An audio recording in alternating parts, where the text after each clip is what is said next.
নমস্কার বন্ধুরা, আজকে রাতের ডিনারে মেনুতে থাকছে আটা দেশি ঘি দিয়ে পরোটা। আটা নিয়েছি 2 কাপ, তার সঙ্গে 1 চিমটে লবণ, 2 চামচ সাদা তেল দিয়ে শুকনো উপকরণগুলো হাত দিয়ে ভালো করে মিশিয়ে নিয়ে অল্প অল্প জল দিয়ে একটা ডো তৈরি করে নেব। হাত দিয়ে লেচি কেটে একটা করে লেচি নিয়ে ত্রিভুজের মতো এরকমভাবে 3 কোনা পরোটা বেলে নেব।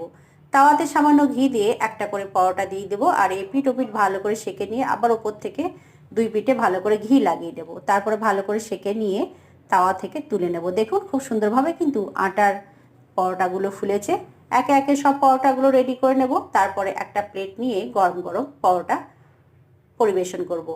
রাত্রের ডিনারের মেনুতে আজকে থাকছে দেশি ঘির পরোটা আটা দিয়ে, আর তার সঙ্গে থাকছে বাঁধাকপি মটরশুঁটি আলুর একটা নিরামিষ সবজি, আর নেব খেজুর গুড়, আর তার সঙ্গে একটা খেজুর গুড়ের রসগোল্লা। বন্ধুরা, ভালো লাগলে কিন্তু লাইক করবেন।